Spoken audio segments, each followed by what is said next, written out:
이놈, 감히 임금님 가마를 막다니 당장 목을 쳐라! 이혼 나요! 나달라고요!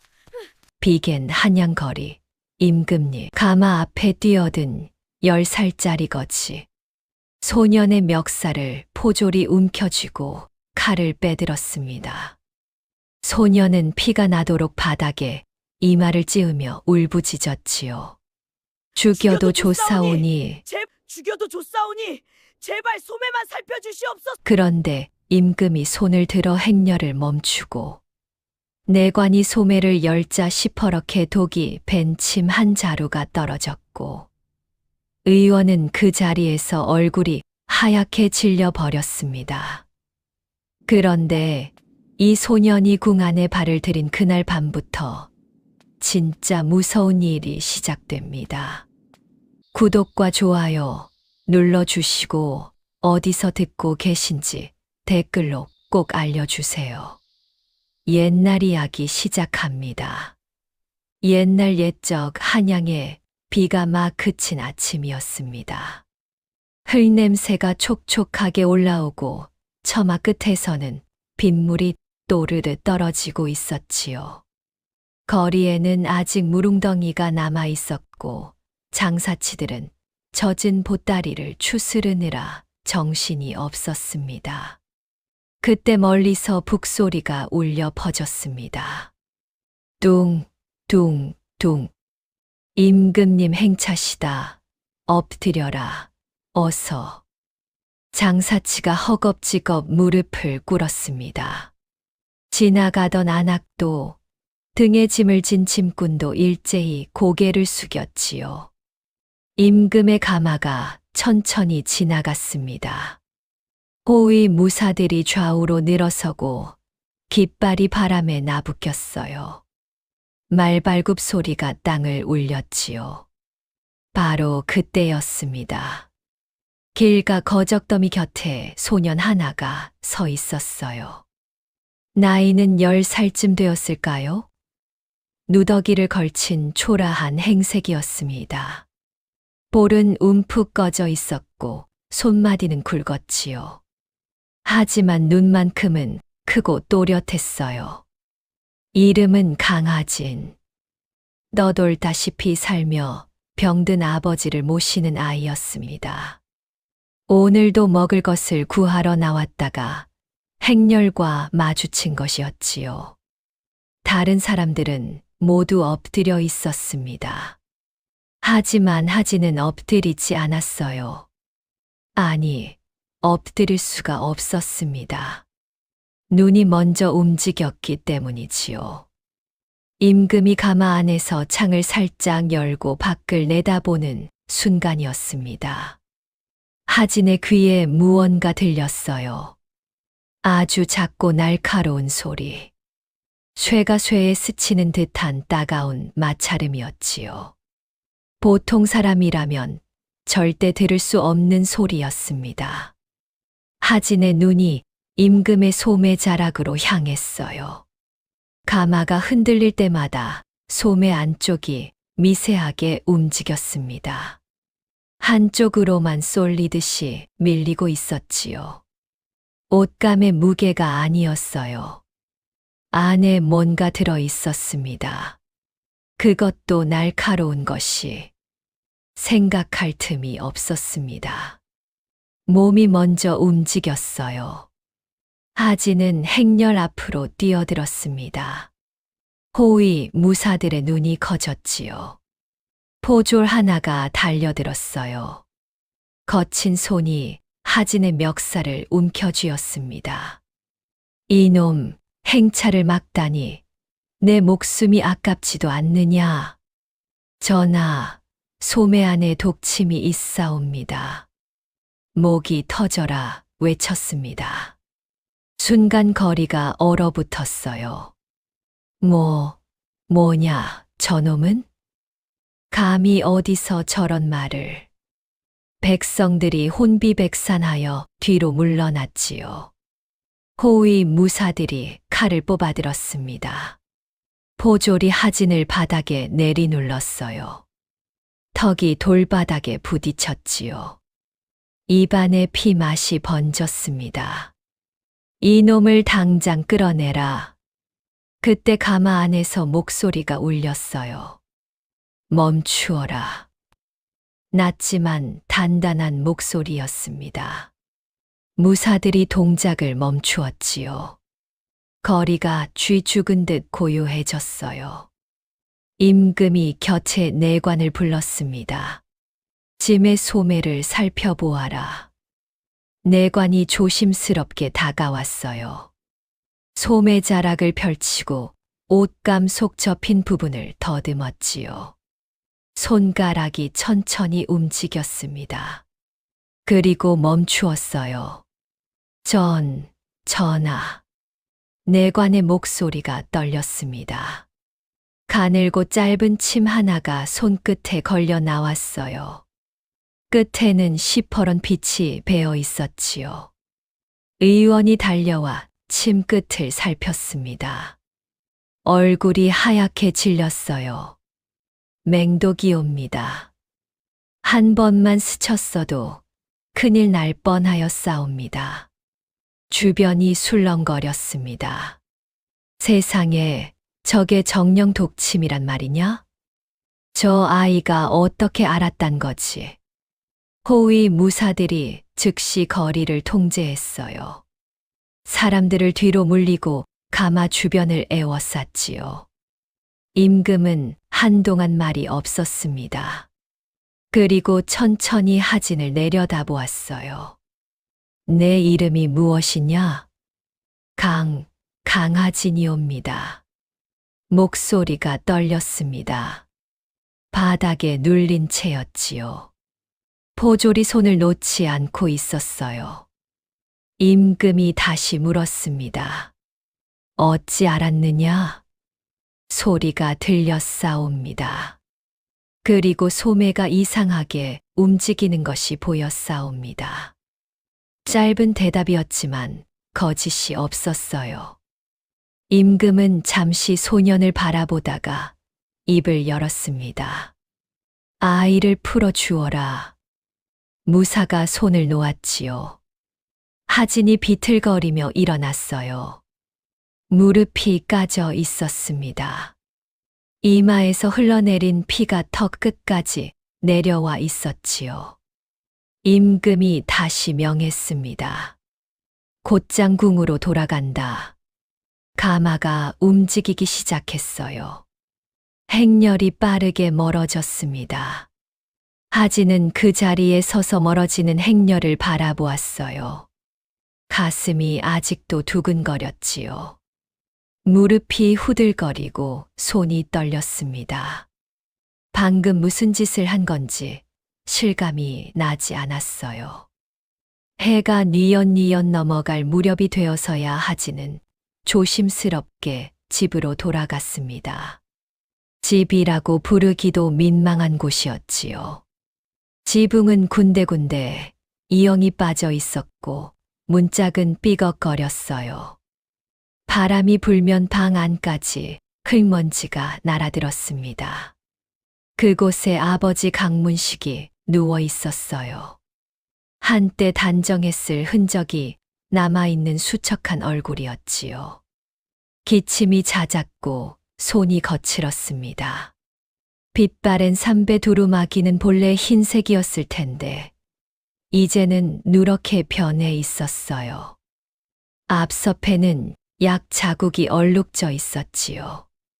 하진이 문을 열자마자 아버지가 물었습니다. 어디 다녀왔느냐? 그냥 나갔다 왔어요. 얼굴이 왜 그러느냐? 이마에 피가 나지 않았느냐? 하진은 잠시 망설였어요. 하지만 아버지의 눈을 피할 수가 없었지요. 결국 모든 일을 털어놓았습니다. 가마 행렬 이야기, 외친 말, 포졸에게 눌린 것, 그리고 소매 속에서 나온 독침까지. 아버지는 한동안 말을 잊지 못했어요. 얼굴이 점점 굳어졌습니다.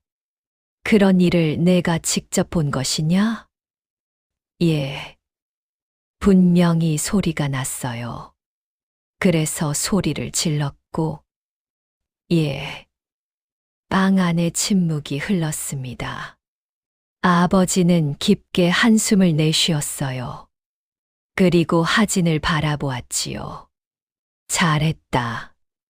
뜻밖의 말이었어요. 목숨을 구한 일이니 잘한 것이다.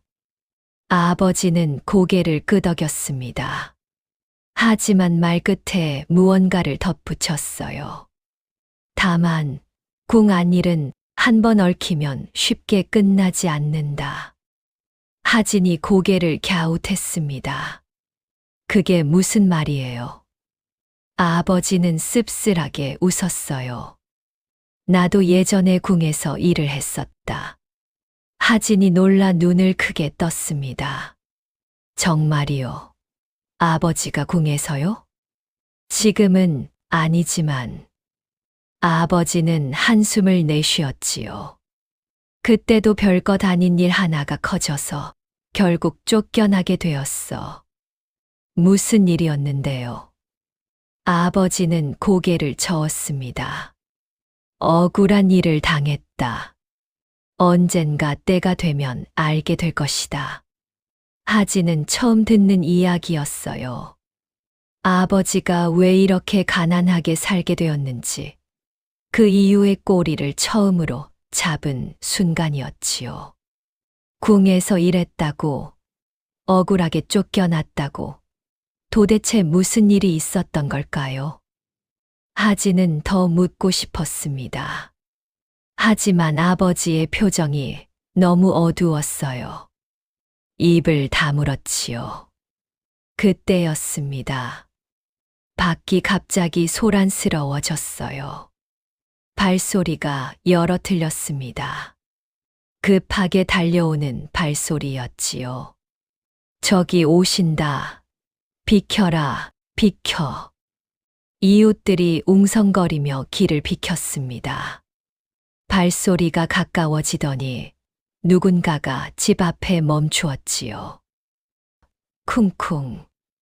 문이 벌컥 열리고 관복을 입은 사람들과 군졸들이 안으로 들어왔어요. 횃불빛이 어두운 방 안을 비추었습니다. 하진은 순간 아버지 앞으로 나섰지요. 심장이 쿵쿵 뛰었어요. 잡으러 온 것인가? 아까 행렬을 막은 죄로 온 것인가? 하지만 예상과 달리 그들은 칼을 들지 않았습니다. 앞에 선 관원이 조용히 물었어요. 내가 강하진이라는 아이가 맞느냐? 예. 전하께서 부르신다. 짧은 한마디였습니다. 하진은 숨이 멎는 것 같았어요. 아버지와 눈이 마주쳤지요. 궁. 아버지가 쫓겨난 바로 그곳. 아버지는 천천히 몸을 일으켰습니다. 그리고 하진의 어깨를 가볍게 잡았어요. 겁내지 마라. 아버지. 아는 대로 말하면 된다. 아버지의 손이 떨리고 있었습니다. 하지만 목소리는 단단했지요. 그리고 아주 작게 덧붙였어요. 괜히 잘못된 일에 휘말리지만 마라. 하진은 고개를 끄덕였습니다. 그리고 문 밖으로 나섰어요. 밖에는 횃불이 켜져 있었습니다. 군졸들이 양옆으로 늘어서 있었지요. 어둠 속에서 횃불 빛이 흔들렸어요. 하진은 걸음을 옮겼습니다. 궁으로 향하는 길이었지요. 10살 아이의 발걸음은 무거웠습니다. 하지만 멈추지는 않았어요. 등 뒤에서 아버지가 바라보고 있다는 것을 느꼈지요. 돌아보지는 않았습니다. 횃불이 앞을 비추었어요. 어둠이 양옆으로 갈라졌지요. 그 빛을 따라 하진은 걸어갔습니다. 궁궐은 생각보다 훨씬 조용했어요. 사람은 많았습니다. 내관들이 오가고 궁녀들이 고개를 숙인 채 지나갔지요. 하지만 다들 발소리조차 작게 내며 움직였어요. 웃음소리도 큰 말소리도 들리지 않았습니다. 하진은 내관을 따라 안쪽으로 들어갔어요. 복도가 길었습니다. 기둥마다 등불이 걸려 있었고 바닥은 반질반질 닦여 있었지요. 문이 하나 열리고 또 하나 열리고 점점 사람이 줄어들었습니다. 얼마나 걸었을까요? 마침내 넓지 않은 방 하나가 나타났어요. 그 안에 임금 이현이 앉아 있었습니다. 하진은 얼른 엎드렸지요. 이마가 차가운 바닥에 닿았습니다. 심장이 빠르게 뛰었어요. 고개를 들어라. 낮고 단단한 목소리였습니다. 하진이 조심스럽게 고개를 들었어요. 임금의 눈빛이 날카로웠습니다. 하지만 어딘가 피로가 깊이 밴 얼굴이었지요. 깊은 눈 밑 그늘이 유독 짙었어요. 잠시 침묵이 흘렀습니다. 임금이 입을 열었어요. 오늘 일을 다시 말해보아라. 하진은 숨을 고르고 답했습니다. 가마가 흔들릴 때 전하의 소매 안에서 쇠가 움직이는 소리가 났사옵니다.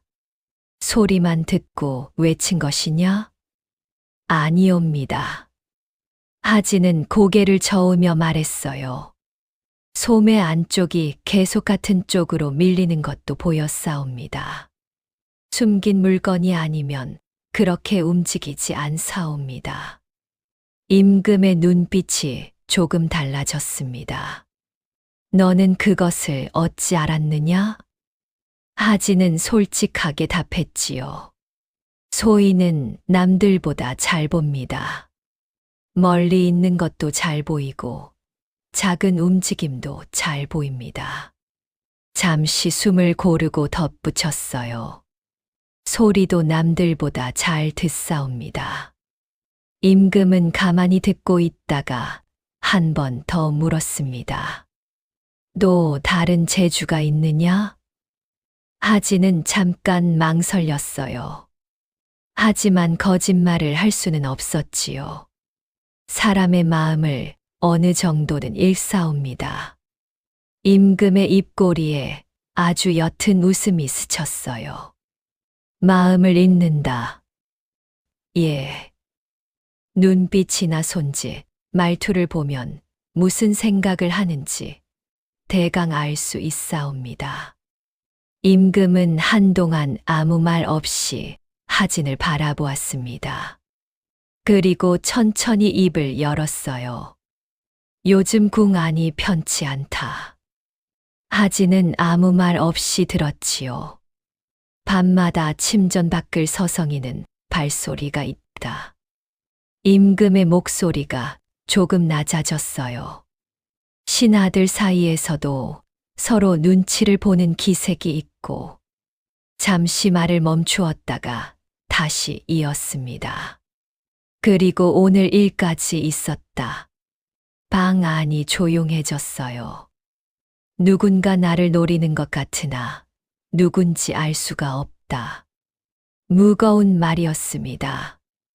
10살짜리 아이에게 하기엔 너무 무거운 말이었지요. 임금이 물었어요. 내 눈으로 보고 내 귀로 듣고 이상한 점이 있으면 나에게 말해 줄 수 있겠느냐? 하진은 잠시 생각했습니다. 심장이 세게 뛰었어요. 무섭기도 했고 떨리기도 했지요. 하지만 거절할 수는 없었습니다. 할 수 있사옵니다. 임금은 고개를 끄덕였어요. 그리고 곁에 내관을 불렀습니다. 이 아이를 궁 안에서 심부름과 기록을 맡는 아이로 두어라. 내관이 고개를 숙였지요. 임금이 덧붙였어요. 여기저기 자유롭게 다닐 수 있게 하되 겉으로는 심부름을 맡는 것으로 하라. 딱 알맞은 자리였습니다.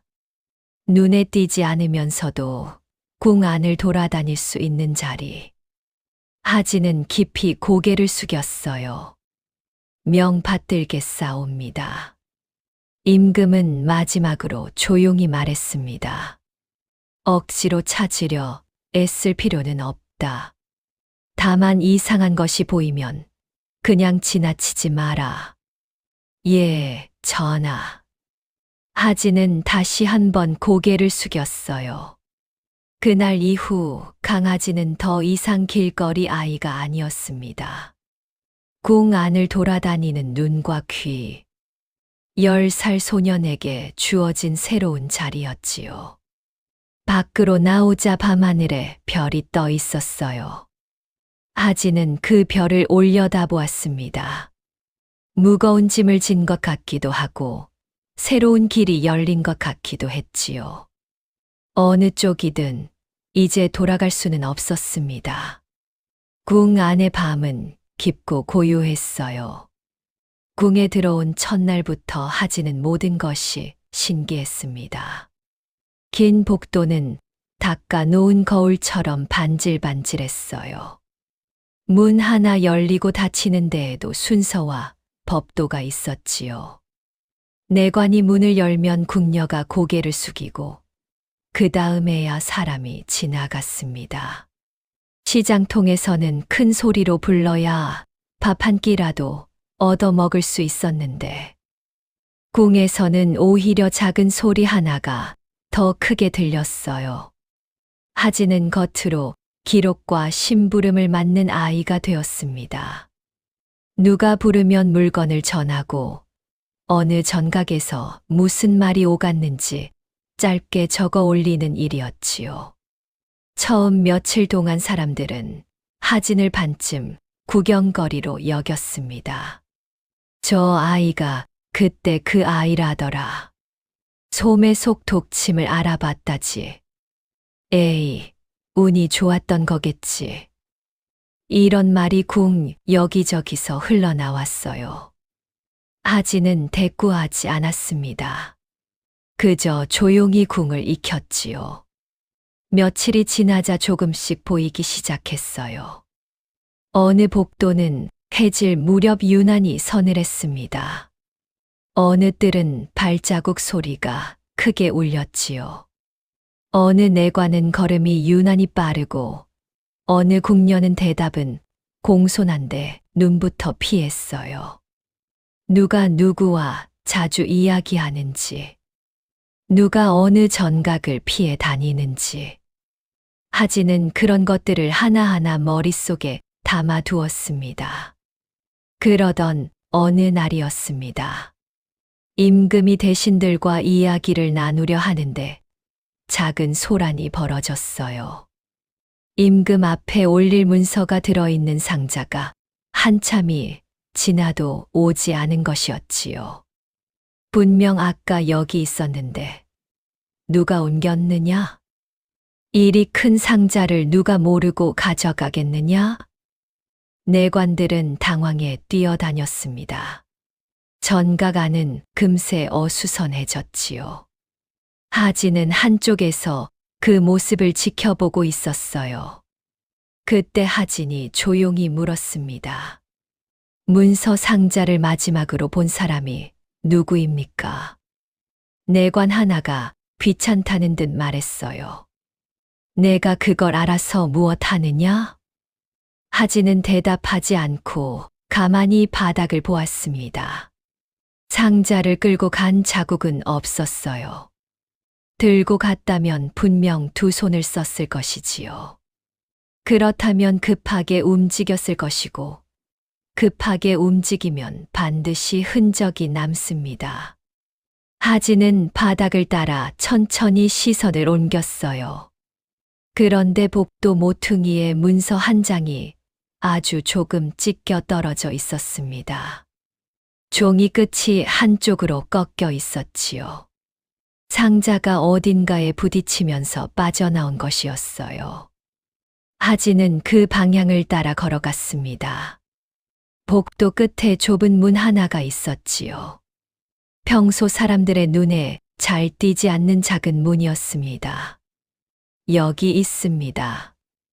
하진이 문을 열었어요. 정말 그 안에 상자가 놓여 있었습니다.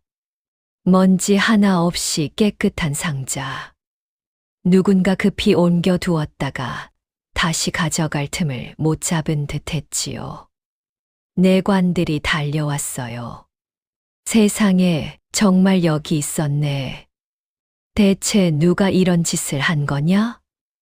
이걸 어떻게 알았느냐? 하진은 태연하게 답했어요.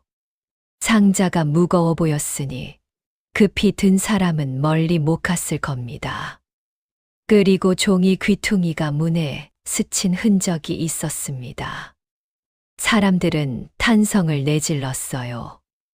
아니, 저걸 그 짧은 틈에 본단 말이냐? 눈이 보통이 아니구나. 이 일은 그날 궁 안에서 금세 화제가 되었습니다. 하진은 별일 아니라는 듯 조용히 있었지만 임금의 귀에도 이 소식이 들어갔지요. 임금은 속으로 생각했습니다. 이 아이는 우연히 소매 속 독침을 본 것이 아니구나.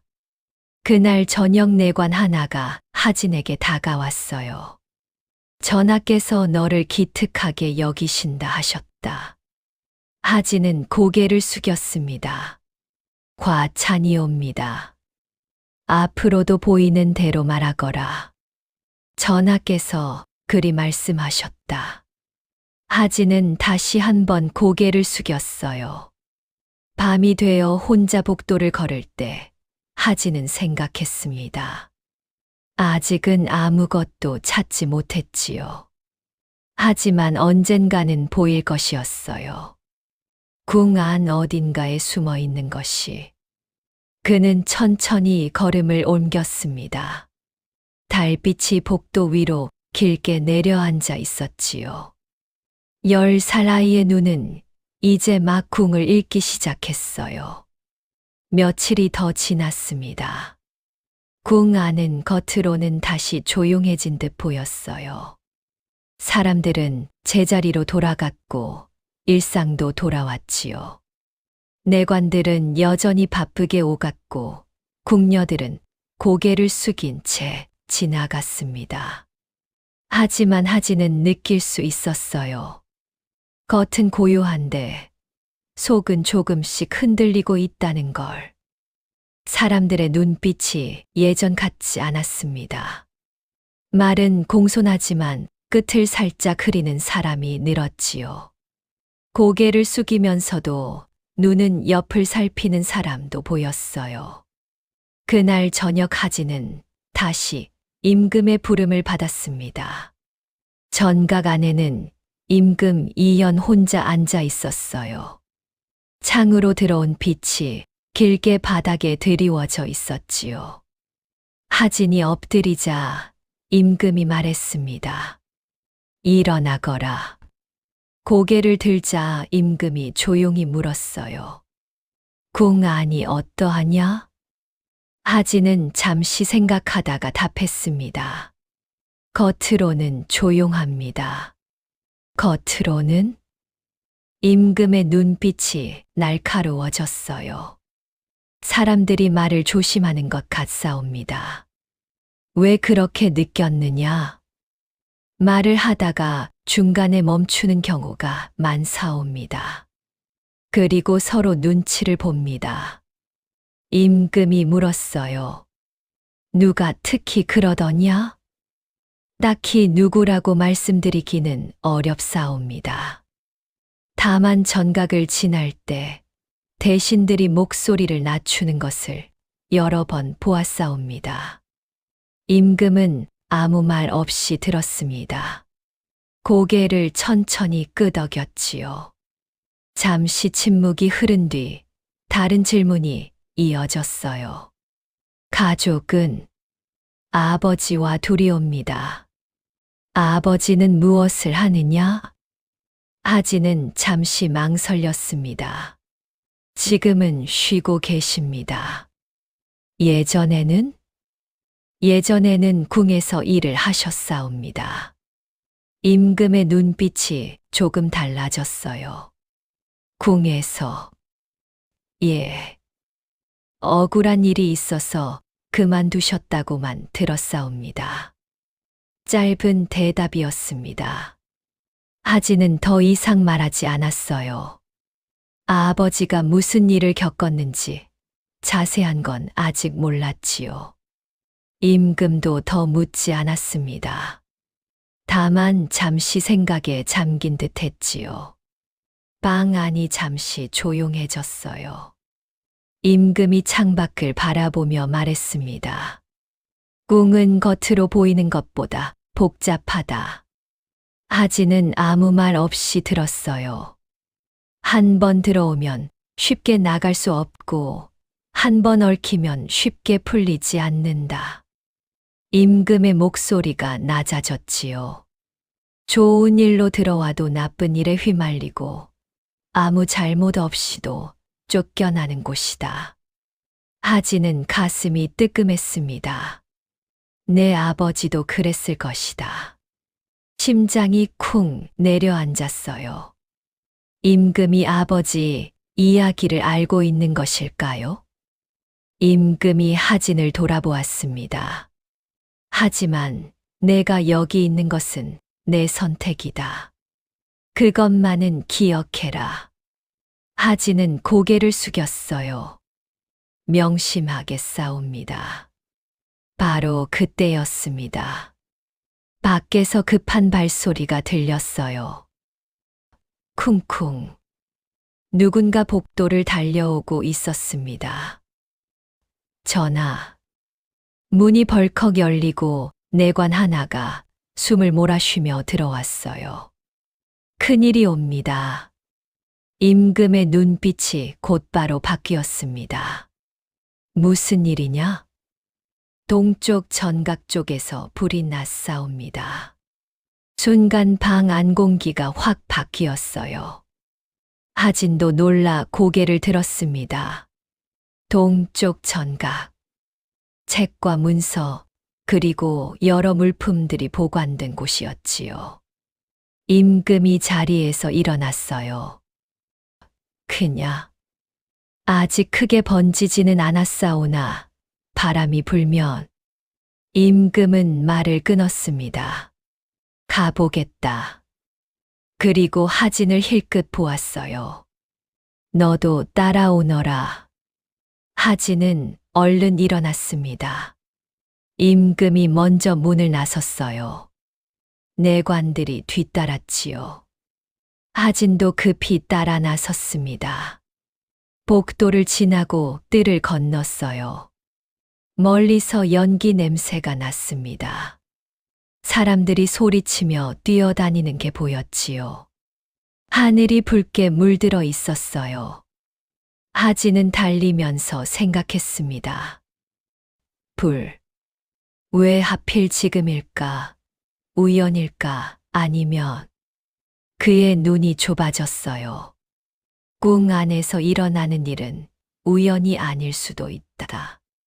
임금이 했던 말이 머릿속에 맴돌았습니다. 누군가 나를 노리는 것 같다. 하진은 입을 악물고 달렸어요. 연기가 점점 짙어졌습니다. 동쪽 전각이 눈앞에 나타났지요. 불빛이 어둠 속에서 일렁이고 있었어요. 동쪽 전각에 도착했을 때 이미 주변은 아수라장이 되어 있었습니다. 궁녀들과 내관들이 물을 나르고 있었어요. 군졸들이 줄지어 불을 끄고 있었지요. 물이다. 더 가져와라. 이쪽으로. 이쪽. 고함 소리가 여기저기서 터져 나왔습니다. 불길은 크지는 않았어요. 하지만 연기가 매캐하게 퍼져 있었지요. 숨을 쉬기가 힘들 정도였습니다. 임금이 도착하자 모두가 길을 비켰어요. 전하, 납시오. 사람들이 일제히 고개를 숙였습니다. 임금이 물었어요. 어디냐? 이쪽이옵니다. 내관이 앞장서서 안내했지요.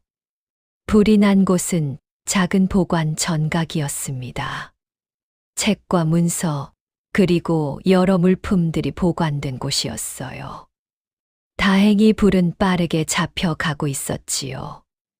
하지만 안쪽 일부는 이미 타 버린 상태였습니다. 하지는 멀리서 그 모습을 지켜보고 있었어요. 그러다 천천히 앞으로 다가갔지요. 연기 냄새를 맡았습니다. 이상하다. 불 냄새인데 단순히 나무 탄 냄새만이 아니었어요. 그 안에 다른 냄새가 섞여 있었지요. 기름. 아주 미세하게 섞여 있었습니다. 하지는 바닥을 보았어요. 불이 시작된 지점이 눈에 들어왔지요. 한 군데로 모여 있었습니다. 자연스럽게 번진 게 아니었어요. 딱 한 지점에서 시작된 불이었지요. 하지는 조용히 중얼거렸습니다. 누가 일부러 지른 거다. 옆에 있던 내관이 그 말을 들었어요. 뭐라 했느냐? 하지는 고개를 저으며 물러났습니다. 아무것도 아닙니다. 임금이 안쪽을 살피고 나왔어요. 얼굴이 굳어 있었지요. 하진의 시선이 한쪽으로 멈추었어요. 사람들 틈에서 멀찍이 서 있는 대신 하나. 우의정 민석겸이었습니다. 다른 사람들은 불과 전각을 보고 있었어요. 걱정스러운 표정으로 불길을 바라보고 있었지요. 그런데 우의정은 달랐습니다. 그는 잠깐, 아주 잠깐 동안 다른 곳을 보고 있었어요. 사라진 물건이 있었던 자리 쪽을. 아주 짧은 순간이었습니다. 다른 사람은 눈치채지 못할 정도로 짧았지요. 하지만 하진은 그걸 놓치지 않았어요. 우의정의 눈이 먼저 그쪽으로 향했다가 돌아왔습니다. 불이 아니라 사라진 자리를 먼저 확인한 것이지요. 이상하다. 왜 저기를 먼저 봤을까? 아직 아무도 문서가 사라졌다고 말하기 전이었는데. 불이 났다는 것만 알고 있었을 텐데. 그런데 우의정은 사라진 자리를 먼저 확인했어요. 마치 거기서 뭔가가 없어졌다는 걸 알고 있는 것처럼. 하진은 고개를 돌려 다른 곳을 보는 척했어요. 하지만 머릿속에는 우의정의 모습이 선명하게 남아 있었지요. 저 사람은 뭔가 알고 있다. 확신할 수는 없었습니다. 하지만 느낌이 있었어요. 불이 꺼지고 사람들이 정리를 시작했습니다. 하진은 조용히 그 자리를 벗어났어요. 아직은 말할 때가 아니었지요. 더 확인해야 했습니다. 밤바람이 차갑게 불어왔어요. 연기 냄새가 옷에 배어 있었지요. 하진은 어둠 속에서 생각했습니다. 다음에는 직접 확인해 봐야겠다. 우의정 민석겸. 그 이름이 머릿속에 남았습니다. 불이 난 뒤 며칠이 지났어요. 꿍 안은 다시 조용해졌습니다. 타 버린 전각은 정리되었고 사람들도 제자리로 돌아갔지요. 누구도 그날 밤 일을 입에 올리지 않았어요. 하지만 하진의 머릿속은 그날 일에서 벗어나지 못했습니다. 사라진 문서. 그 문서가 무엇이었는지. 그리고 우의정의 눈빛. 밤마다 그 장면이 떠올랐어요. 우의정이 불이 아니라 사라진 자리를 먼저 바라보던 그 순간. 하진은 가만히 앉아서 생각만 하지 않았어요. 직접 움직이기로 했지요. 그는 먼저 사람들이 잘 드나들지 않는 곳으로 갔습니다. 불이 났던 보관 전각 뒤쪽이었어요. 낮에는 정리된 듯 보였지만 뒤편은 아직 손이 덜 간 상태였지요. 사람들이 앞쪽만 치우고 뒤는 신경 쓰지 않은 것이었습니다. 하진은 바닥을 천천히 살폈어요. 젖었던 자국은 거의 말랐지만 흙이 눌린 모양은 아직 남아 있었지요. 물을 끼얹느라 질퍽해졌다가 마른 자국이었습니다. 그는 쪼그려 앉아 손으로 바닥을 짚었어요. 발자국. 한 사람이 급하게 걸어간 흔적이었습니다. 여기서 돌아섰다. 발끝이 깊이 파여 있었어요. 무언가를 품에 안고 급하게 방향을 바꾼 흔적이었지요. 그 자국은 복도 쪽이 아니었습니다. 옆으로 난 좁은 길로 이어져 있었어요. 하진은 그 길을 따라갔습니다. 그 길은 평소 잘 쓰지 않는 통로였어요. 청소도 덜 되어 있었고 사람 발길도 드물었지요. 거미줄이 여기저기 쳐져 있었습니다. 굳이 이쪽으로 간 이유는 답은 하나였어요. 사람 눈을 피하려는 것이었지요. 조금 더 가자 작은 문 하나가 나타났습니다. 바깥으로 나가는 문이었어요. 하진은 문을 살폈습니다. 문고리 아래쪽에 뭔가 묻어 있었어요. 검게 그을린 자국이었지요. 아주 조금 눈여겨보지 않으면 모를 정도였습니다. 하진의 눈이 좁아졌어요. 불이 난 뒤에 나간 게 아니라 불을 낼 때 이미 이쪽을 썼다는 뜻이었습니다. 불을 지르고 문서를 들고 이 문으로 빠져나간 것이지요. 그때 뒤에서 목소리가 들렸어요. 거기서 뭐 하느냐? 돌아보니 궁을 지키는 군졸 하나였습니다. 하진은 태연하게 말했어요. 청소가 덜 된 것 같아서 보고 있었습니다. 군졸은 대수롭지 않게 고개를 끄덕였지요. 그쪽은 잘 안 쓰는 길이다. 굳이 볼 것도 없어. 혹시 여기로 누가 다녀간 적은 없습니까? 군졸이 고개를 갸웃했어요. 글쎄, 밤에는 잘 안 온다. 낮에도 거의 안 오고, 불이 나기 전에도요? 그때도 마찬가지지. 여긴 원래 사람이 안 다녀. 군졸은 별 관심 없다는 듯 어깨를 으쓱했습니다.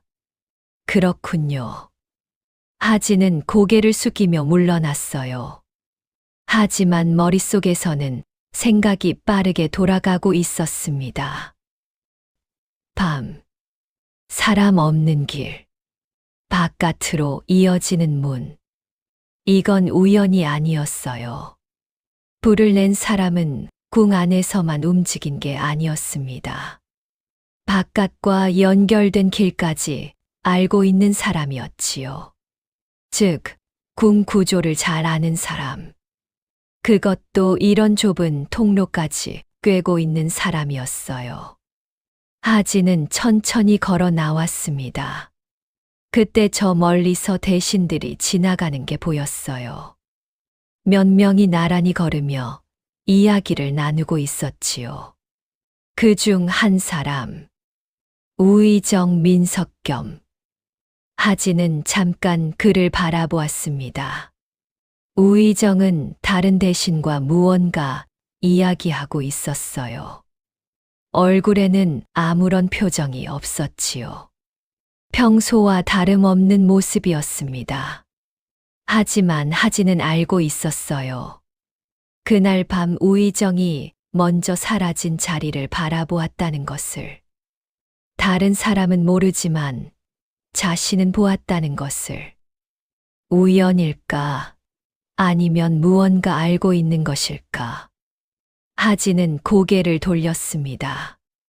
아직은 확신할 수 없었어요. 하지만 의심은 점점 짙어지고 있었지요. 다음에는 더 확실한 것을 찾아야 한다. 증거가 필요했습니다. 그는 조용히 걸음을 옮겼어요. 햇살이 복도 위로 비쳐 들어왔습니다. 평화로운 오후였지요. 하지만 하진의 마음속에는 어두운 그림자가 드리워져 있었습니다. 며칠 뒤 임금은 대신들과 함께 궁 안 연못가를 거닐고 있었습니다.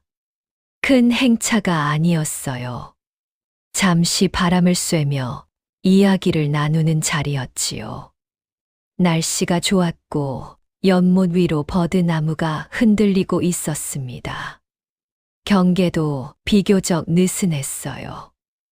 호위 무사 몇 명이 멀찍이 서 있을 뿐이었지요. 하진은 뒤쪽에서 조용히 따라가고 있었습니다. 눈은 쉬지 않고 주변을 살피고 있었어요. 그때였습니다. 하진의 눈에 무언가 들어왔어요. 연못 옆 난간. 나무로 만들어진 오래된 난간이었지요. 그 틈 사이로 아주 작은 빛이 반짝였습니다. 햇빛에 비친 빛이 아니었어요. 쇠붙이의 빛이었습니다. 아주 얇은 쇠. 하진은 고개를 번쩍 들었어요. 바로 그 순간 임금이 걸음을 멈추었습니다. 그리고 항상 습관처럼 하던 대로 옆에 난간에 손을 뻗었지요. 안 돼. 하진이 소리쳤습니다. 전하, 손대시면 안 됩니다. 순간 사람들이 놀라 돌아보았어요. 뭐냐? 무슨 일이냐? 하지만 이미 늦을 뻔했습니다. 임금의 손이 거의 난간에 닿기 직전이었어요. 하진이 달려들었습니다. 임금의 팔을 잡았지요. 위험합니다. 임금의 손이 난간을 스치듯 지나갔어요. 그리고 바로 그 순간, 딸깍. 작은 소리와 함께 난간 틈 사이에서 가느다란 바늘 하나가 튀어나왔습니다. 숨겨져 있던 장치였어요. 손을 제대로 얹었으면 바늘이 그대로 손바닥을 찔렀을 위치였지요. 바늘 끝은 검게 물들어 있었습니다. 의원이 달려와 확인했어요. 맹독이 옵니다. 스치기만 해도 위험한 것이옵니다. 얼굴이 하얗게 질려 있었지요. 순간 주변이 난리가 났어요. 전하, 이게 무슨 일이옵니까? 호위 무사들이 달려왔습니다. 대신들도 얼굴이 하얗게 질렸지요. 좌의정 한규성이 크게 소리쳤어요. 잡아라. 지금 당장 이 근처를 전부 뒤져라. 군졸들이 사방으로 흩어졌습니다. 임금은 아무 말 없이 난간을 내려다보았어요. 그 틈 사이에 숨겨져 있던 장치를. 그리고 천천히 하진을 보았습니다. 어찌 알았느냐? 하진은 숨을 고르며 말했어요. 소리가 났사옵니다. 아주 작은 소리였지만 쇠가 움직이는 소리가 들렸사옵니다. 그것뿐이냐? 아니옵니다. 나무 틈이 조금 벌어져 있었사옵니다. 평소와 달랐사옵니다. 임금은 잠시 말이 없었어요. 주변이 술렁거렸습니다. 대신들이 수근거리고 군졸들이 뛰어다녔지요. 임금이 천천히 고개를 끄덕였어요. 또 한 번 목숨을 빚졌구나. 하진은 고개를 숙였습니다. 운이 좋았을 뿐이옵니다. 운이라. 임금은 쓸쓸하게 웃었어요. 운으로 2번이나 목숨을 구할 수는 없다. 그리고 난간 쪽을 다시 바라보았지요. 저 자리는 짐이 늘 손을 짚던 곳이다. 하진도 그걸 알고 있었습니다. 임금이 연못가를 걸릴 때면 항상 저 난간에 손을 얹곤 했지요. 습관이었어요. 그런데 그 습관을 아는 사람이 있었습니다. 그리고 그 자리에 독침을 숨겨둔 것이지요. 임금이 낮게 말했어요. 이건 우연이 아니다. 하진도 같은 생각이었습니다. 첫 번째는 가마속 소매, 두 번째는 연못가 난간. 모두 임금이 자주 닿는 곳이었어요. 모두 임금의 습관을 아는 사람만이 노릴 수 있는 곳이었지요. 임금이 다시 입을 열었습니다. 범인은 궁 안에 있다. 그리고 짐의 움직임을 알고 있다. 하진은 아무 말 없이 들었어요. 임금의 눈빛이 어두워졌습니다. 가까이 있는 자다. 그 말이 무겁게 내려앉았어요. 하진은 고개를 숙인 채 생각했습니다. 가까이 있는 자, 임금의 습관을 아는 자, 궁 구조를 꿰고 있는 자. 그런 사람은 많지 않았어요. 하진의 머릿속에 한 사람의 얼굴이 떠올랐습니다. 우의정 민석겸. 아직 확신은 없었어요. 하지만 의심은 점점 굳어지고 있었지요. 연못 위로 바람이 불었습니다. 버드나무가 흔들렸어요. 평화로운 풍경이었지만 그 아래에는 어두운 그림자가 숨어 있었습니다. 암살 시도가 두 번이나 이어지자 궁 안 분위기는 더 이상 숨길 수 없을 만큼 흔들리기 시작했어요. 겉으로는 조용했습니다. 사람들은 여전히 고개를 숙이고 걸었지요. 하지만 눈빛이 달라졌어요. 서로를 살피고 서로를 의심하는 눈빛이었습니다. 누구나 속으로는 알고 있었지요. 지금 궁 안에 범인이 있다. 그것도 가까이에. 임금도 더는 미룰 수 없다고 판단했어요. 최근 전각 출입과 물품에 관련된 일에 관여한 자들을 전부 정리해 올려라. 명령이 내려졌습니다. 내관들이 분주하게 움직였어요. 문서를 뒤지고 기록을 살피고 사람들을 불러 물었지요. 며칠 뒤 명단이 올라왔습니다. 하진도 그 자리에 함께 있었어요. 임금이 명단을 펼쳤습니다. 종이에는 여러 이름이 적혀 있었지요. 하지만 하나하나 지워나가자 결국 위로 올라온 이름은 둘뿐이었어요. 좌의정 한규성, 우의정 민석겸.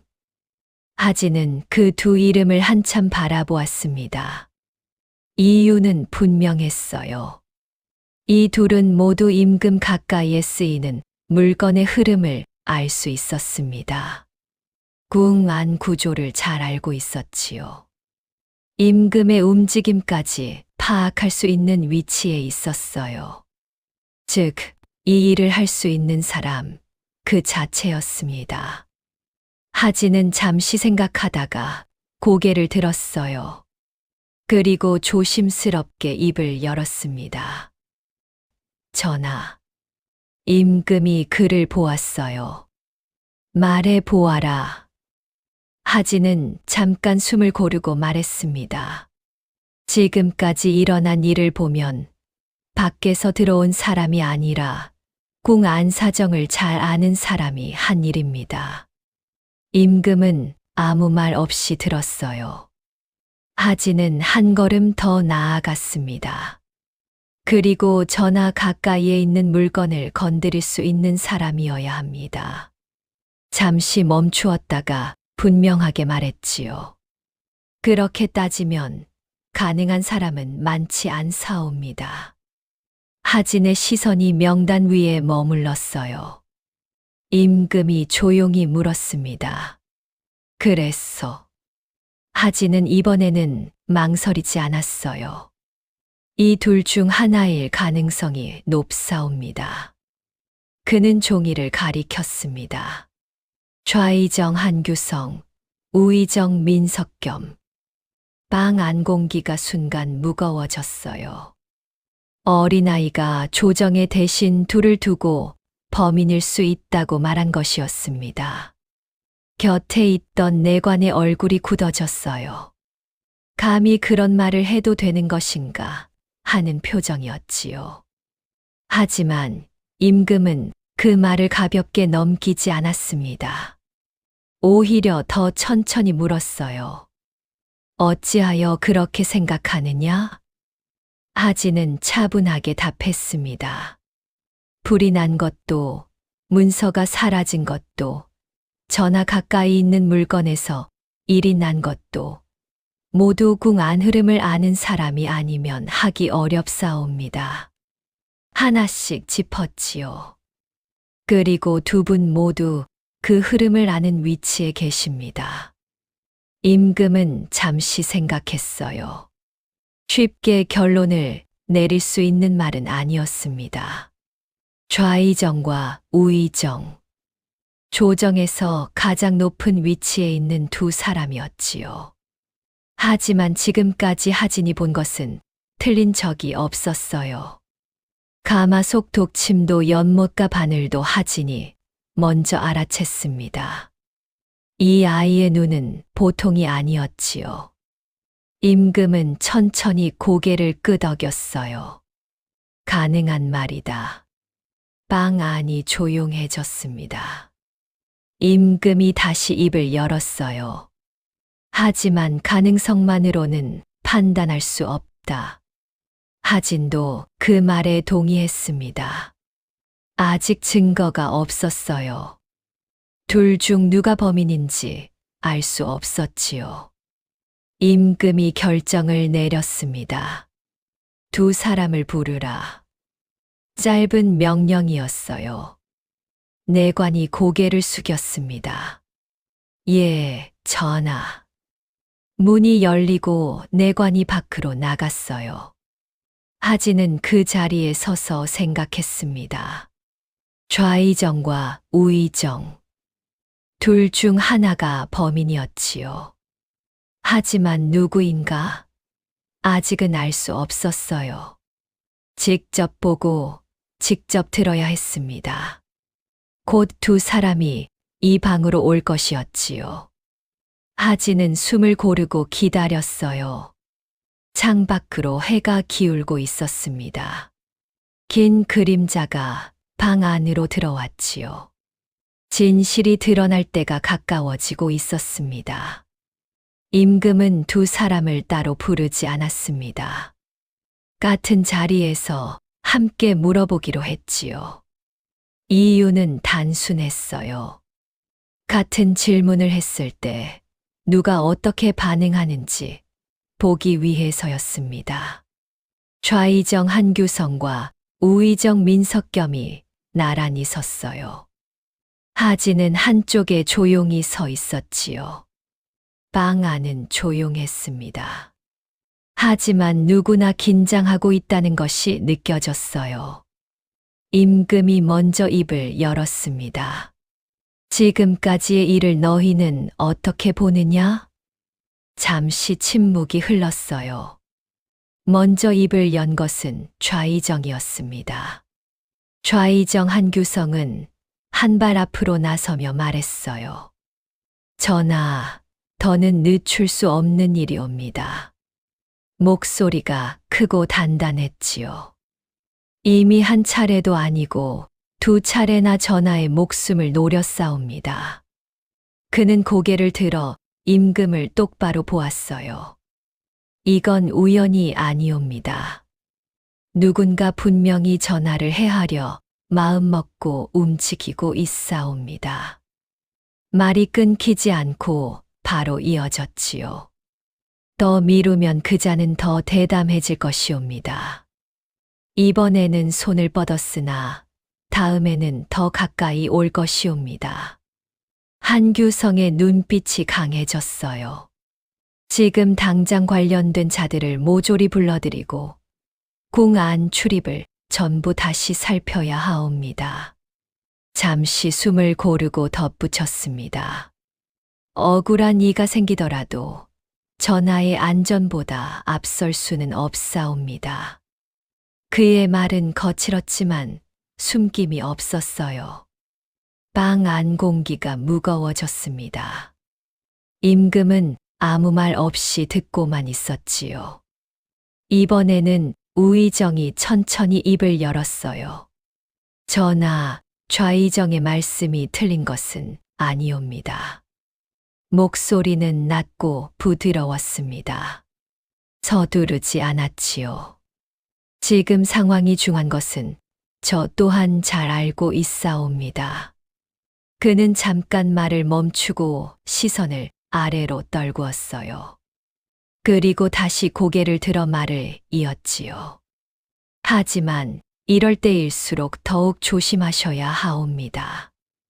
말을 하나하나 고르듯 이어갔어요.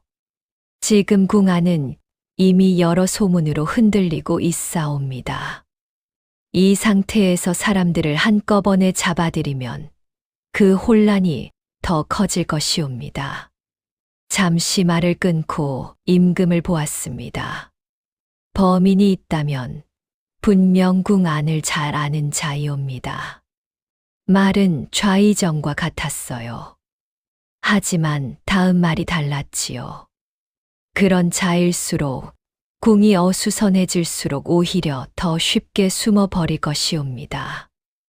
그는 고개를 조금 숙였어요. 겉으로 드러내어 찾기보다 조용히 살피며 틈을 기다리는 것이 더 옳사옵니다. 그리고 마지막으로 덧붙였지요. 전하께서 움직이시면 궁 전체가 흔들립니다.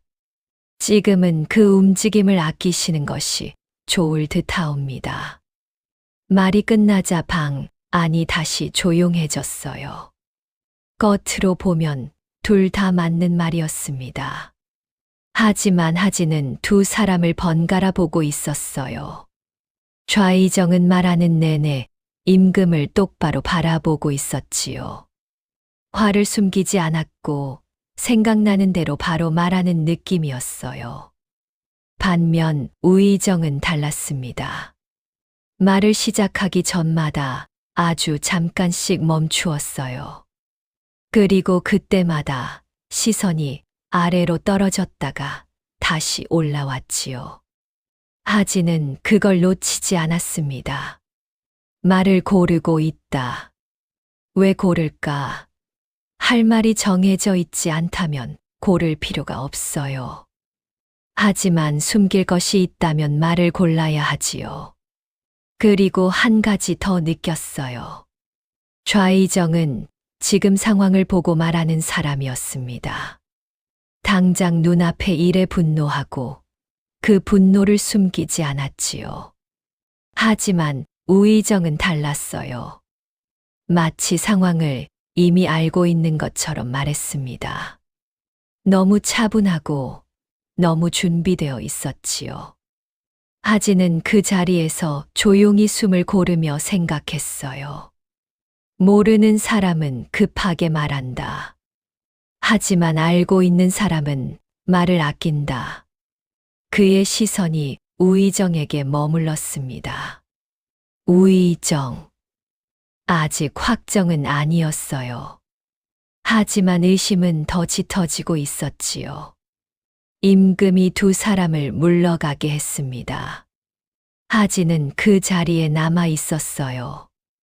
임금이 조용히 물었습니다. 어떻게 보았느냐? 하진은 잠시 생각하다가 답했어요. 아직은 확신할 수 없사옵니다. 하지만 더 지켜봐야 할 것 같사옵니다. 임금은 고개를 끄덕였지요. 밤이 깊어 가고 있었습니다. 하진은 조용히 방을 나섰어요. 좌의정과 우의정의 말을 들은 뒤에도 하진은 바로 임금에게 결론을 말하지 않았습니다. 지금까지는 전부 의심이었어요. 우의정이 수상하다는 것은 맞았지만 그가 실제로 이 일을 꾸미고 있다는 확실한 증거가 필요했지요. 느낌만으로는 부족했습니다. 수상합니다라고 말하는 것과 범인입니다라고 말하는 것은 완전히 다른 일이었어요. 직접 보고 들어야 했지요. 그래서 하진은 직접 확인하기로 했습니다. 그날 밤 하진은 일부러 늦게까지 궁 안에 남아 있었어요. 겉으로는 남은 심부름을 하는 것처럼 보였지요. 하지만 실제로는 우의정이 드나드는 별당 근처를 지키고 있었습니다. 밤이 깊어졌어요. 사람들이 하나둘 사라졌지요. 복도에는 등불만 희미하게 흔들리고 있었습니다. 바람이 불 때마다 그림자가 일렁였어요. 추웠습니다. 하지만 하진은 움직이지 않았어요. 기다려야 했지요. 얼마나 기다렸을까요? 작은 문 하나가 조용히 열렸어요. 먼저 들어오는 것은 낯선 사내 하나였습니다. 검은 옷을 입고 고개를 숙인 채 주변을 살피고 있었지요. 우의정의 신복인 듯했어요. 눈에 띄지 않는 평범한 인상이었지만 눈동자만은 빠르게 움직이고 있었습니다. 얇은 입술이 꾹 다물어져 있었지요. 그리고 뒤이어 우의정 민석겸이 모습을 드러냈습니다. 낮에 보던 것과는 다른 모습이었어요. 차갑고 날카로운 눈빛이었지요. 처진 눈꺼풀 아래 감춰져 있던 날이 드러난 것 같았습니다. 하진은 기둥 뒤에 몸을 숨기고 숨을 죽였어요. 심장이 빠르게 뛰었지요. 온몸이 긴장되어 있었습니다. 안쪽에서 두 사람의 대화가 시작되었어요. 연못과 일은 실패했소. 신복이 낮게 말했습니다. 우의정은 조금도 당황하지 않았어요. 목소리는 차분했지요. 그래서 다음을 준비하는 것이다. 하지만 대감, 이제는 더 신중히 해야 합니다. 신복의 목소리에 걱정이 묻어 있었어요. 전하의 경계가 높아졌습니다. 곁에 이상한 아이도 있고요. 우의정이 낮게 웃었습니다. 그 아이 말이냐? 예. 눈이 보통이 아닙니다. 신경 쓸 것 없다. 우의정은 잠시 생각하다가 말했어요. 사람은 경계가 높아져도 결국 같은 곳을 반복한다. 무슨 말씀이십니까? 손을 짚는 자리, 기대는 자리. 그건 쉽게 바뀌지 않는다는 뜻이다. 하진의 눈이 커졌습니다. 저 말은 임금의 습관을 말하는 것이었어요. 어디에 손을 짚고 어디에 기대는지 그걸 알고 있다는 뜻이었지요. 이건 단순한 의심이 아니었어요.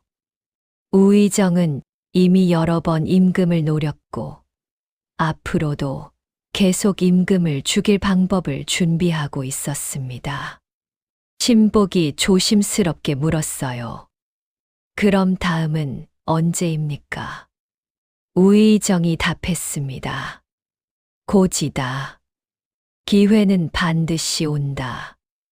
그리고 마지막 말이 이어졌지요.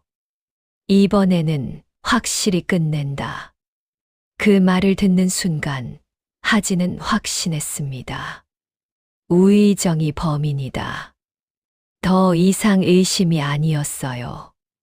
직접 듣고 직접 본 것이었지요. 가마속 독침도 연못가 바늘도 전부 이 사람이 꾸민 일이었습니다.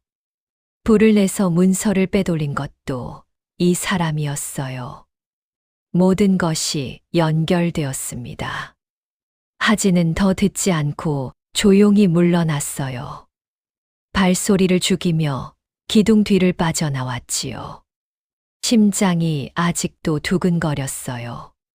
하지만 머리는 차갑게 돌아가고 있었습니다. 이제 해야 할 일은 정해졌어요. 증거를 더 모아야 했습니다. 그리고 임금에게 보고해야 했지요. 하지만 서두르면 안 되었어요.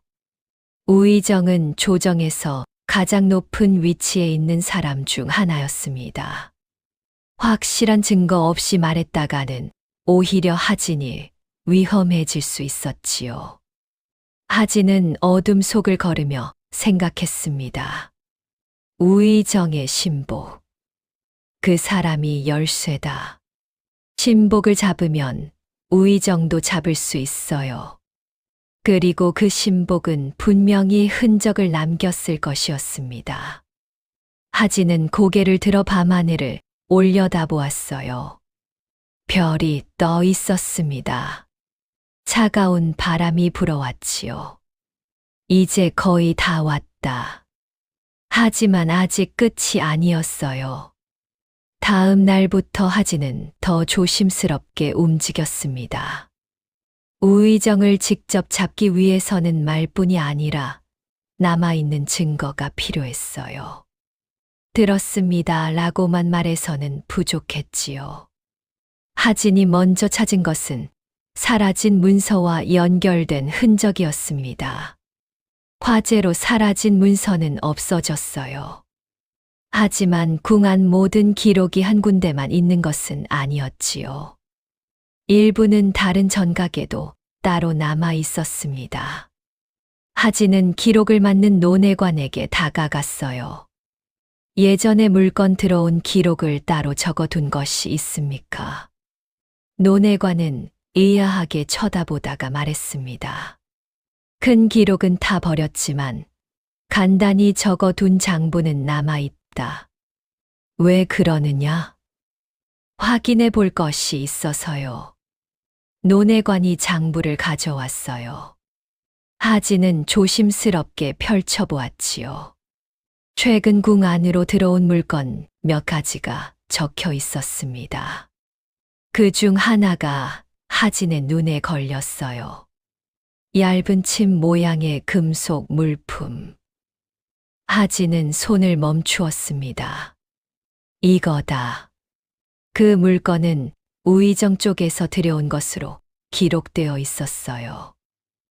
독침, 가마 속에 숨겨져 있던 그것, 그리고 연못가 난간에 숨겨져 있던 것, 모두 여기서 나온 것이었습니다. 하진은 여기서 멈추지 않았어요. 더 뒤로 기록을 넘겼지요. 그러다 예전 기록에서 하나를 발견했습니다. 강문식. 아버지의 이름이었어요. 하진의 심장이 쿵 내려앉았습니다. 손이 떨렸지요. 그러다 예전 기록에서 하나를 발견했습니다. 기록착오로 물품 출납 차이 발생. 이것이 아버지가 쫓겨난 이유였습니다. 하지만 이상한 점이 있었어요. 같은 시기 우의정 쪽 물품이 들어온 기록이 빠져 있었습니다. 하진은 눈을 크게 떴어요. 기록이 잘못된 게 아니었습니다. 일부러 빠진 것이었지요. 아버지는 실수한 게 아니었어요. 우의정 쪽 물건을 보고 이상함을 눈치챘고 그걸 덮기 위해 누명을 쓴 것이었습니다. 예전 일이 떠올랐어요. 아버지가 했던 말. 궁 안 일은 한 번 얽히면 쉽게 끝나지 않는다. 별것 아닌 일 하나가 커져서 결국 쫓겨나게 되었지. 그게 이것이었습니다. 아버지는 우의정의 수상한 물건을 발견했고, 그래서 쫓겨난 것이었어요. 기록을 조작해서 죄를 뒤집어 씌운 것이었지요. 하진은 한동안 아무 말도 하지 못했어요. 장부를 든 채 그 자리에 서 있었지요. 그리고 조용히 중얼거렸습니다. 아버지도 이 일에 걸려 있었구나. 눈가가 뜨거워졌어요. 아버지가 왜 그렇게 살았는지, 왜 억울하다고만 하고 자세히 말하지 않았는지, 이제야 알 것 같았습니다. 아무에게도 말할 수 없었던 것이에요. 말했다가는 더 큰 화가 닥칠 수 있었으니까요. 그 무거운 것을 혼자 삼키며 살아왔던 것이지요. 하진은 고개를 들었어요. 이제는 단순한 사건이 아니었습니다. 왕의 목숨, 그리고 아버지의 억울함, 둘 다 걸린 일이었지요. 그날 저녁 하진은 임금을 찾아갔습니다. 이번에는 망설이지 않았어요. 전하, 말씀드릴 것이 있사옵니다. 임금이 그를 바라보았습니다. 말해 보아라. 하진은 지금까지 모은 것 전부를 말했어요. 우의정이 신복과 직접 꾸미는 장면을 들은 것, 독침이 우의정 쪽 물건으로 들어온 기록, 사라진 문서와 연결되는 흔적, 그리고 아버지 사건까지. 임금은 끝까지 들었습니다. 한마디도 끊지 않았지요. 그리고 조용히 물었어요. 지금 잡을 수 있겠느냐? 하진이 고개를 저었습니다. 아직은 아니옵니다. 왜 그러하냐? 지금 잡으면 우의정은 모르쇠로 버틸 것이옵니다. 증거가 있어도 빠져나갈 구멍을 찾을 것이옵니다. 하진은 숨을 고르고 말했어요. 마지막까지 드러나게 해야 하옵니다. 임금이 물었습니다.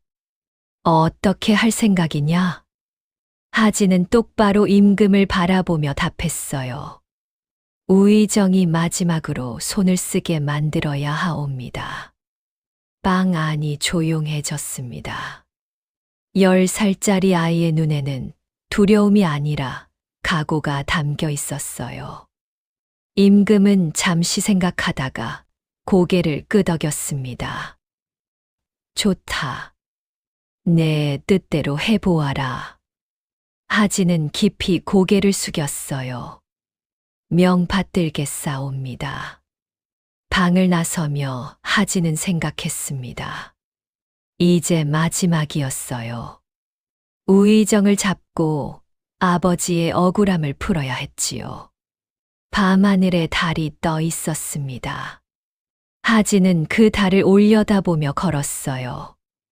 며칠 뒤 임금은 일부러 아무 일 없는 듯 자리를 열었습니다. 대신 몇 명만 부르는 작은 자리였어요. 우의정 민석겸도 그 자리에 앉아 있었지요. 겉으로는 평소와 다를 것 없는 자리였습니다. 하지만 이 자리는 이미 준비된 자리였어요. 하진은 한쪽에 서서 조용히 상황을 보고 있었습니다. 임금의 자리 밑, 그리고 손이 닿을 만한 곳 몇 군데에 이미 확인을 끝낸 상태였지요. 며칠 전부터 하진은 임금의 자리 주변을 매일 살폈어요. 혹시라도 새로운 것이 숨겨지지 않았는지 확인하기 위해서였습니다. 그리고 오늘 아침 발견했어요. 임금이 앉는 자리의 팔걸이 안쪽에 아주 작은 침이 하나 박혀 있었지요. 이전보다 더 정교하게 숨겨져 있었습니다. 팔걸이의 기대는 순간 손목 안쪽을 찌르도록 설계된 것이었어요. 하진은 임금에게 이미 보고한 상태였지요. 이번에도 숨겨져 있었사옵니다. 그대로 두어라. 임금의 대답은 간단했어요. 건드리지 말고 자리를 열어라.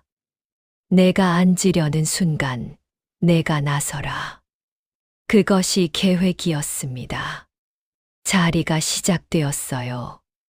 대신들이 자리에 앉았습니다.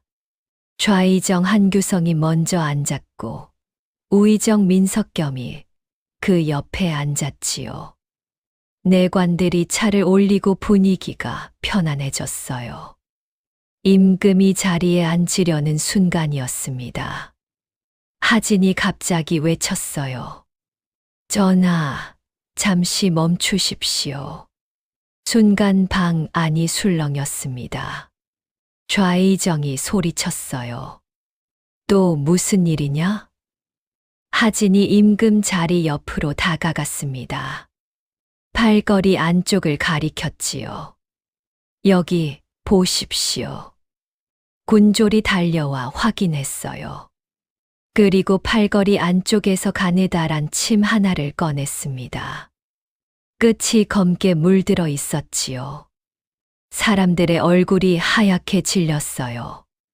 세 번째가 아니냐.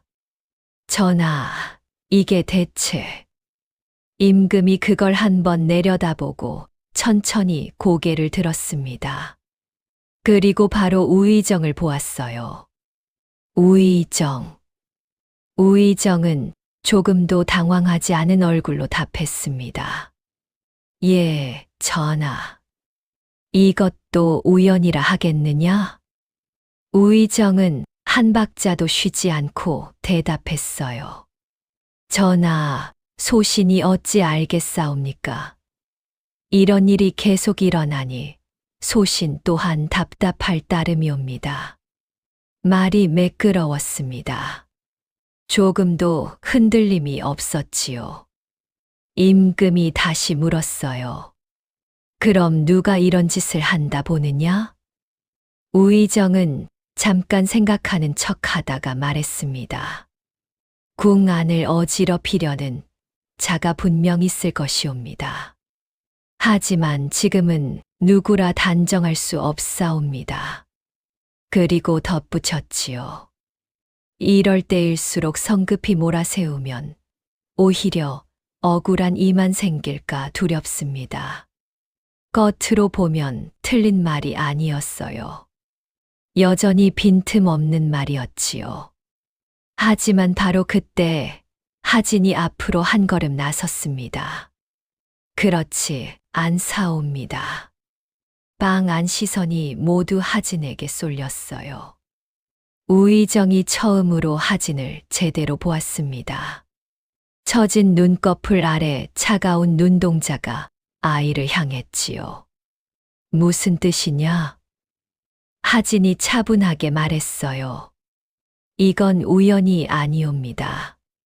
전하께서 손을 대는 자리마다 같은 방식으로 독침이 놓였사옵니다.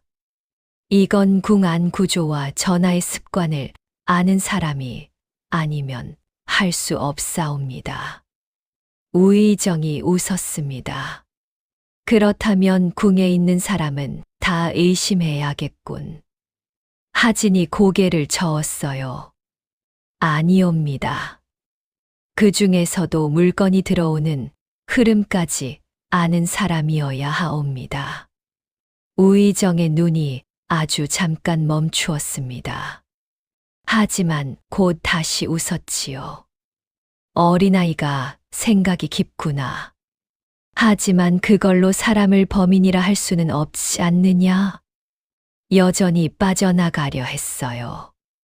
그때 하진이 말을 꺼냈습니다. 어젯밤 들었사옵니다. 우의정의 표정이 아주 미세하게 굳었어요. 눈꺼풀이 한 번 떨렸지요.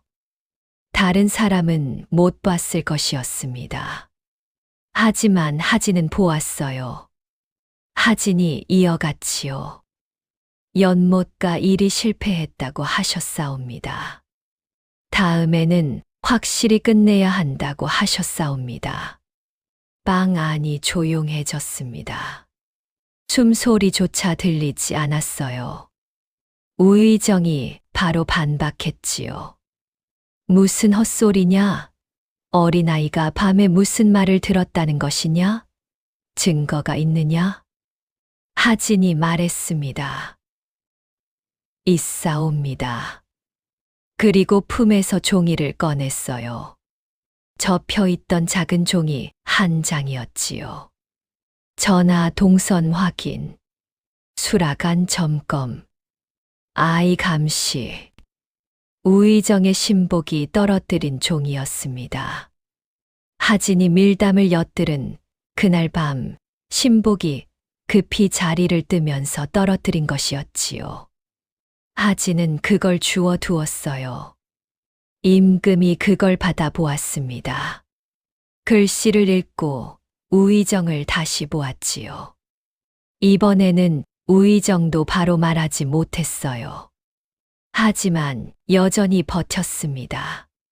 전하, 저런 것은 누구나 적을 수 있는 것이옵니다. 이걸로 소신을 의심하신다면 말을 이어가려는 순간 문이 열렸습니다. 군졸들이 한 사람을 끌고 들어왔어요. 우의정의 신복이었습니다. 이미 잡혀 있었지요. 검은 옷을 입은 사내는 무릎을 꿇고 떨며 말했어요. 전하, 전부 우의정의 지시였사옵니다. 우의정이 크게 외쳤습니다. 입 다물어라. 처음으로 감정이 터졌어요. 그 차분하던 얼굴이 일그러졌습니다. 눈이 붉어졌지요. 하지만 이미 늦었어요. 신복이 이어서 말했습니다. 가마속 독침도, 연못가 장치도, 이번 자리에 숨긴 것도 전부 대감의 명이었사옵니다. 소인은 시키는 대로 했을 뿐이옵니다. 사내의 온몸이 떨리고 있었어요. 하지만 말은 멈추지 않았지요. 문서를 빼돌린 것도 소인이옵니다. 대감께서 불을 지르라 하여 불을 피운 사이에 문서를 들고 뒷문으로 빠졌사옵니다. 방 안에 있던 대신들의 입이 벌어졌어요. 세상에 정녕 우의정이었단 말이냐? 이럴 수가. 좌의정 한규성이 자리에서 벌떡 일어났습니다. 민석겸, 내가 감히 전하를. 우의정은 마지막까지 버텼어요. 전하, 저자는 살기 위해 거짓을 말하는 것이옵니다. 임금이 한 걸음 앞으로 나섰습니다. 그럼 이것도 거짓이냐? 임금의 눈앞에 모든 것이 쌓여 있었어요. 하진이 들은 말, 종이, 독침, 신복의 자백, 물품 반입 기록. 하나하나는 작아 보일 수 있었지만 모두 합치면 빠져나갈 구멍이 없었지요. 우의정의 입이 멈추었어요. 이번에는 정말로 말을 잇지 못했습니다. 처진 눈꺼풀이 떨렸지요. 입술이 미세하게 움직였지만 소리는 나오지 않았어요. 임금이 말했습니다. 민석겸. 이름을 불렀어요. 관직이 아니라 이름을. 내가 짐을 죽이려 한 것이 맞느냐? 긴 침묵이 흘렀습니다. 우의정의 어깨가 조금 내려갔어요. 그리고 처음으로 고개를 떨구었지요. 더 이상 변명하지 못했습니다. 임금이 명을 내렸어요. 민석겸을 당장 잡아들여라. 군졸들이 움직였습니다. 우의정의 양팔을 잡았지요. 민석겸은 끌려가면서도 한마디를 내뱉었어요. 결국 아이 하나에게 무너지다니. 그 말을 듣고 하진은 아무 대꾸도 하지 않았습니다. 우의정이 끌려간 뒤 방 안은 한동안 조용했어요. 대신들은 멍하니 앉아 있었지요. 좌의정만이 고개를 들어 임금을 보았습니다. 전하, 이제야 마음을 놓으셔도 되겠사옵니다. 임금은 대답하지 않았어요. 대신 하진을 보았지요. 수고했다. 짧은 두 글자였습니다. 하진은 고개를 숙였어요. 소인이 할 일을 했을 뿐이옵니다. 임금은 더 이상 말하지 않았습니다. 하지만 그 눈빛에는 무언가가 담겨 있었어요. 안도, 그리고 인정. 하진은 조용히 방을 나섰습니다. 밖에는 해가 기울고 있었어요. 붉은 빛이 궁 안에 퍼지고 있었지요. 하진은 걸으며 생각했습니다. 끝났다. 하지만 아직 한 가지 남아 있었어요. 아버지. 아버지의 억울함을 풀어야 했습니다. 그것까지 끝나야 진짜 끝이었지요. 우의정 민석겸이 끌려간 뒤 궁안은 며칠 동안 크게 술렁였습니다. 그동안 쌓여있던 의심과 소문이 한꺼번에 터져 나왔기 때문이에요. 누구도 상상하지 못했던 일이었지요. 조정에서 가장 높은 자리에 있던 사람이 임금을 죽이려 했다니. 정말 우의정이었단 말이냐? 전하 곁에서 저런 짓을 하다니. 그 아이가 아니었으면 큰일 날 뻔했다더라. 사람들의 말끝에는 놀람과 함께 하진에 대한 이야기가 빠지지 않았습니다. 하지만 하진은 그 사이에서도 조용히 지냈어요. 이제는 일부러 눈에 띄지 않으려 했지요. 괜히 더 나서면 사람들의 시선이 몰리고 그게 또 다른 일을 만들 수 있다는 걸 알았기 때문이었습니다. 며칠 뒤 임금의 부름이 내려왔어요. 하진은 단정히 옷을 고쳐 입고 전각으로 들어갔습니다. 이번에는 처음 만났을 때와 분위기가 완전히 달랐어요. 그때는 임금이 아이를 시험하던 자리였지요. 하지만 지금은 공을 인정하는 자리였습니다. 하진이 엎드리자 임금이 말했어요. 일어나거라. 하진이 고개를 들자 임금은 한동안 아무 말 없이 그를 바라보았습니다. 그리고 천천히 입을 열었지요. 내가 아니었으면 짐은 이미 2번도 넘게 죽었을 것이다. 방 안이 조용해졌어요. 하진은 고개를 숙인 채 말했습니다. 소인은 그저 보이는 것을 말씀드렸을 뿐이옵니다. 임금이 고개를 저었어요. 보여도 말하지 않는 사람이 많다. 보여도 모른 척하는 사람은 더 많다. 그리고 한마디를 덧붙였지요. 너는 그 둘이 아니었다.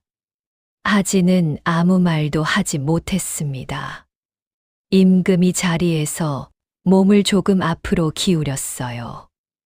내가 한 일은 단순히 짐을 구한 것이 아니다. 궁 안에 숨어 있던 것을 끌어낸 일이다. 이 말은 단순한 칭찬이 아니었습니다. 공식적인 인정이었지요. 잠시 뒤 임금이 명을 내렸어요. 상과 자리를 내리겠다. 곁에 있던 내관이 앞으로 나섰습니다. 임금이 구체적으로 말했어요. 은자와 비단을 내리고 거처를 마련해 주어라. 잠깐 멈추었다가 덧붙였지요. 그리고 이 아이가 원한다면 궁 안에서 글과 일을 배울 수 있게 하라. 이건 단순한 보상이 아니었습니다. 앞으로의 길을 열어주는 것이었지요. 하진은 이 말을 듣고 잠시 망설였어요. 그리고 조심스럽게 입을 열었습니다. 전하, 소인에게 과한 은혜이옵니다. 임금이 물었어요. 무엇이 과하냐? 하진은 고개를 들고 말했습니다. 소인은 아직 배운 것도 없고 가진 것도 없사옵니다. 그저 우연히 몇 가지를 보았을 뿐이옵니다. 임금이 단호하게 말했어요. 우연으로 2번이나 사람을 살릴 수는 없다. 하지는 그 말에 더 이상 사양하지 못했습니다. 명심하게 싸웁니다. 임금이 마지막으로 말했어요. 앞으로는 숨어서 보지 말고 앞에 나와서 보아라. 이 말은 의미가 분명했습니다. 이제 너는 궁밖의 아이가 아니라 궁 안 사람이다. 하지는 깊이 고개를 숙였어요. 예, 전하.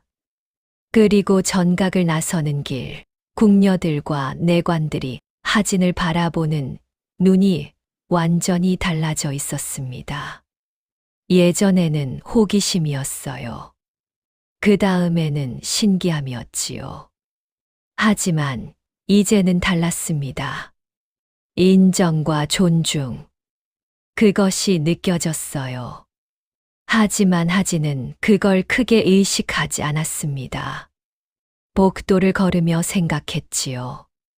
그의 머릿속에는 한 가지 생각만 남아 있었어요.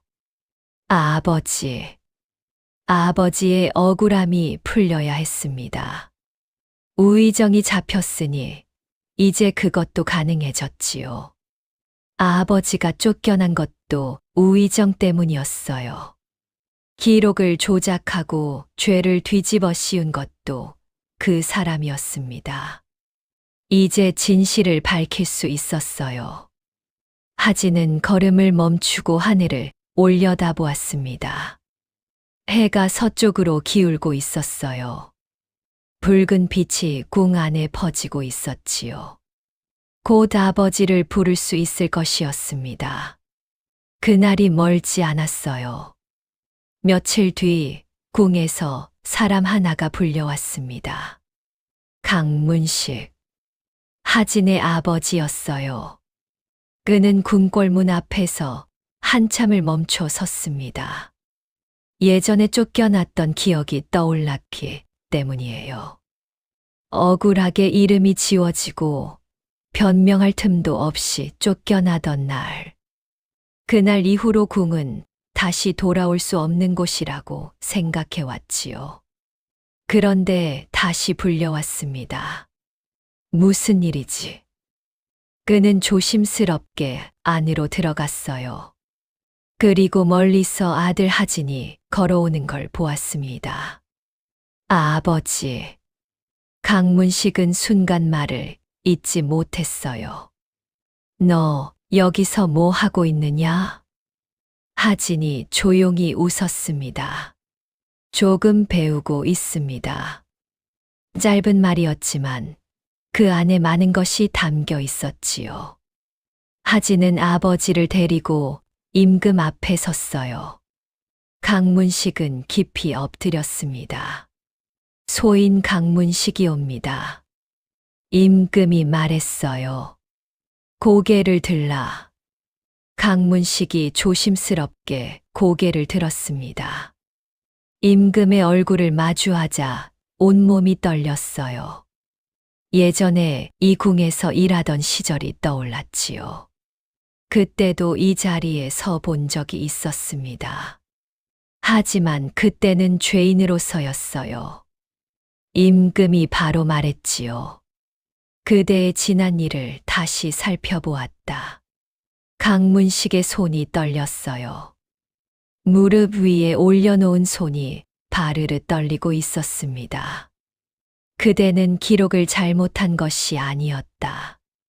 임금이 이어갔어요. 누군가 일부러 기록을 빼고 그 죄를 그대에게 뒤집어 씌운 것이다. 방 안이 조용해졌어요. 강문식은 한동안 아무 말도 하지 못했습니다. 입술이 떨렸지요. 말을 하려 했지만 소리가 나오지 않았어요. 그리고 겨우 말했습니다. 그렇다면 소인은? 임금이 말했어요. 죄인이 아니다. 짧고 분명한 말이었습니다. 강문식의 눈이 흔들렸어요. 그동안 쌓였던 것이 한꺼번에 올라왔지요. 억울함, 분함, 그리고 그 모든 것을 삼키며 살아온 세월.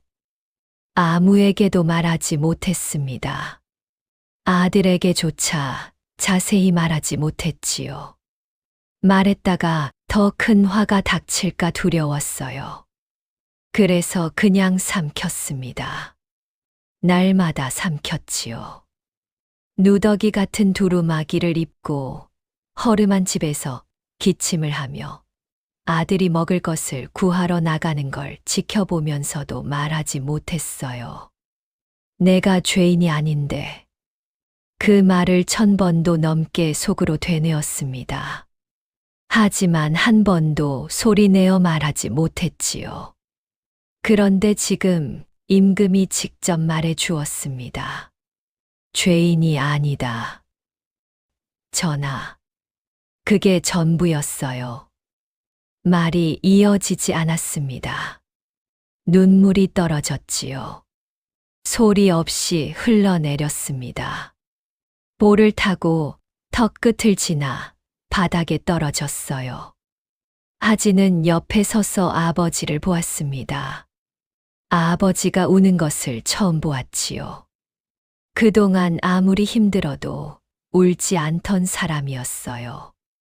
하진의 코끝도 시큰해졌습니다. 하지만 꾹 참았지요. 임금이 덧붙였어요. 다시 돌아오라. 그대가 하던 일을 맡아도 좋다. 강문식은 고개를 들지 못했습니다. 눈물이 멈추지 않았어요. 한참이 지나서야 겨우 말했지요. 전하의 은혜 죽어서도 잊지 않겠사옵니다. 그 옆에 하진이 서 있었어요. 강문식은 그제야 아들을 보았습니다. 내가 한 것이냐? 하진은 잠시 생각하다가 말했어요. 제가 조금 도왔습니다. 그 말에 강문식은 더 말을 잊지 못했지요. 아들이 자라 있었습니다.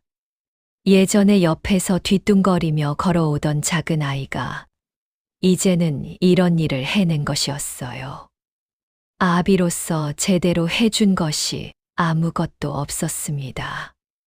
먹을 것도 입을 것도 제대로 주지 못했지요. 병든 몸으로 누워만 있었어요.